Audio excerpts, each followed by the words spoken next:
Stephanie, you are a social engineer and your title is Chief People Hacker at IBM. That is the coolest job title ever. And for the past 3 weeks, you have been hacking, attacking, and social engineering my colleague Graham Cates and myself. You found so much information that it generated a 20-page report. That is amazing and horrifying. But let's start with the basics. Okay. When we say social engineering, what do you mean specifically? What does this type of hacking entail? So social engineering is convincing people to perform an action or give out information that's not normally something they would do. So it's really going out there and seeing what information you can get from them. Specifically, we look at phishing, so that's sending out an email with malicious links or attachments. And what a lot of people don't realize is if they click on the link or open the attachment, it could give someone access to their information or even their computer. Okay, so phishing, big tactic. Yep. You definitely use computers in many capacities, Right. But you don't rely on computers to do the vast majority of your work. When you social engineered us, tell me specifically about some of the techniques you used. So when I was looking at both of you, I did what's called open source intelligence gathering, or OSINT for short. That's really your online investigation phase. Before any attacker or someone like me starts a campaign, they spend most of their time doing research to see what information they can find out about their target or yourselves. And when they do that, they're able to then learn about you and kind of see what makes you tick, what your interests are.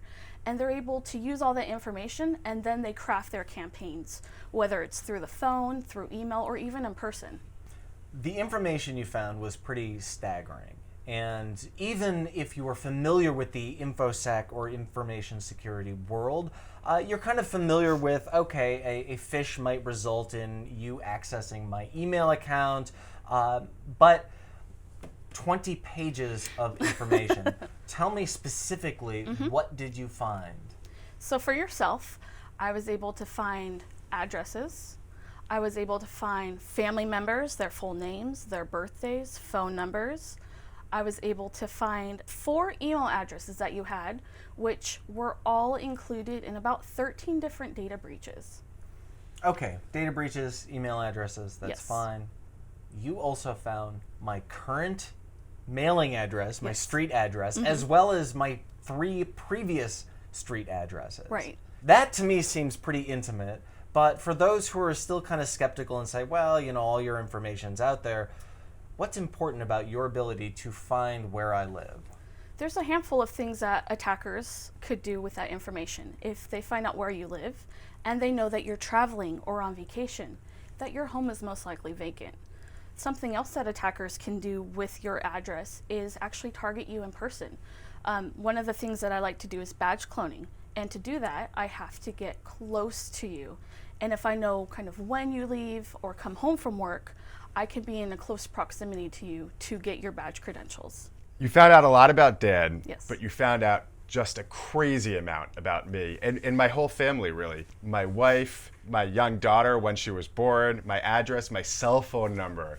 It's kind of a whole different world of information about me, and I'm curious what that could give you access to.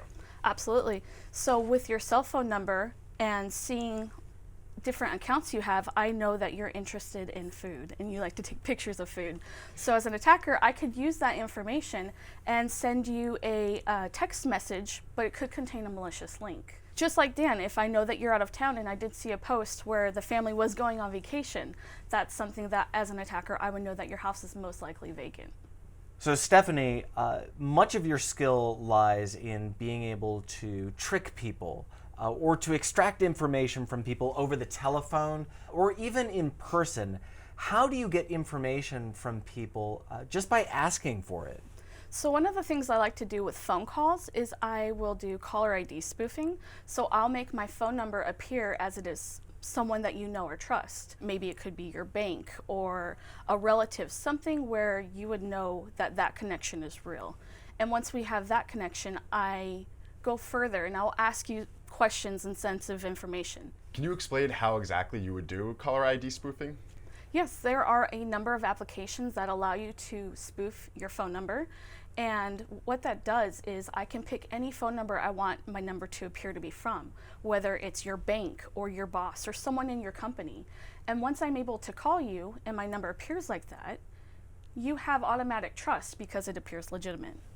So if I called pretending to be a bank, I would first ask you to verify your account because unfortunately that's something banks still do.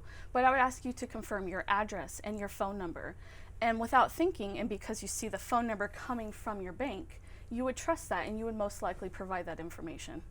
Stephanie, your background is not necessarily in computers or in hacking. You come from the makeup world and from the world of practical effects. Right. So explain to me a little bit about your background, and then how did you become a hacker, and how did you specifically get into social engineering?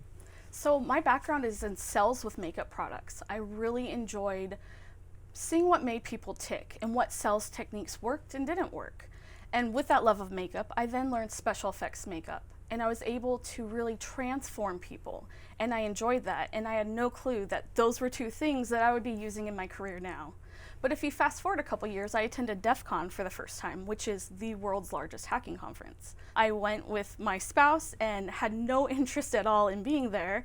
But when I was there, I found a social engineering competition. And that competition is where people are making live phone calls to targets, trying to get information from them. And when I was in the room listening to the calls, I realized that that was made for me. All the tricks that I had learned in the past with convincing people to buy things, I knew I could do that. So from there, I got every book on the subject matter I could find. I went to the mall and would talk to people, and I competed 3 years in a row in that contest, and I won on my third year. And I've now been doing this professionally for several years. Tell me how a hacker in the wild might combine actual hard computer skills, which you do have, Right. along with these other skills that you have of social engineering. So a great example of that would be phishing. So sending out a malicious email with links or attachments. So you need the social engineering piece to craft the email specific to your target. You need to know different influence techniques or things that I learned from sales to really convince them and sell it. And then you need the technical skills to actually build the website or the payload. So Stephanie, I'm in fact told that you are in disguise right now. Can you help me understand how makeup and disguises help you with your job as a hacker? Absolutely. So I am in disguise now. This is not what my hair looks like at all. So I use disguises a lot when I go on site because I don't want to be recognized, or I might have to use multiple personalities. If something doesn't work the first time, I'll have to try something else. And this really helps me, or if I'm pretending to be someone specific, like a flower delivery person, I'm going to change into a uniform. The wig that I use is something I would use for an auditor, and I would wear a suit. I actually go online and try to find information and pictures of people in those same job roles to look as much like them as I can. Snow, you've now taken off your disguise, you're dressed as yourself, presumably, and you're getting ready to take us through how you might access the CBS News building if you were trying to sneak inside. You brought along tools that could show us how you would be able to do that if you wanted. Absolutely. So I actually made you a fake card. And can I see that? Yeah. So to show how this would work, this is like a regular RFID system that many buildings have. So you need to badge in to get access to the building. So your card is programmed and it works. What I would then do is take my RFID capturing device, and what this is this is a long-range reader. I hide it in my purse and nobody knows it's there. So what I do is I wear my purse around, right, just on my shoulder, just normal, and I would stand next to an elevator, in line at the coffee shop, and all I would need is 20 inches of distance between my purse and your badge. And I would be able to capture all of the data that is on your badge. So then I would go back to my hotel room and I would get the data off of this reader. So I have a micro SD card in here that I would then pull out, plug into my computer, and I would use this Proxmark. What this does is it will clone the data that I give it onto a new card. So I'm taking the data that I captured from your card, and I am programming it to this new card. So it will now work just as if it was your card. I didn't do anything wrong, but you were able to get access to the building using me as a vulnerability. Exactly, and that's just very, very close distance. I don't even have to be at your building. I could be in line for lunch or somewhere just close to employees. All right, Stephanie, a large part of your job requires that you build trust, build a rapport, and you do that often by spoofing a phone number to appear as though it's coming from a trusted source. It could be a friend, it could be a family member, it could be a bank. All of us have seen these spam robocalls on our phone. Sometimes the robocalls that get me look as though they're coming from my number, a very similar number. You can even spoof how two different contacts could look like each other. Tell me how this process works, and can you show us? Yes, absolutely. So you need a mobile app, and I'm not going to tell you which one, but once you put in the phone number that you want to call. So in this case, it would be if I were calling Graham, or you want to look as though I'm calling Graham. Exactly. So what I'm going to do in this case is I'm going to call you, and I'm going to have it appear as if Graham is calling you. Okay, and we can show this live, exactly. Right? Yep. So you are using a mobile application. Yes. You're doing all of this hacking from your phone. Yes. Right, okay. So you are going to make it look as though my phone is being called from Graham's phone. Right. I feel like calling, and it says Graham Cates, but it is in fact you calling from your mobile phone. Exactly. I think there's something that's really important to point out here, which is that it's not that you designed some sort of program, but it's that anyone can get that app and then do the same thing. Absolutely. And it's an app, and you can make your phone number appear as it's anyone, which builds instant trust. Snow, you've demonstrated to us that we're absolutely unsafe everywhere. We're unsafe online because you can phish us, you can social engineer us, and you can find our addresses, phone numbers, and other very intimate details about our lives. You've also demonstrated that we are not safe in our buildings, or I would assume our cars, our key fobs, anything that's RFID based that opens locks. And you have demonstrated that our phones are not safe or secure. How do we protect ourselves? How do we not just give up and say everything is exposed? Oh, well, I don't care about cyber. That's a great question.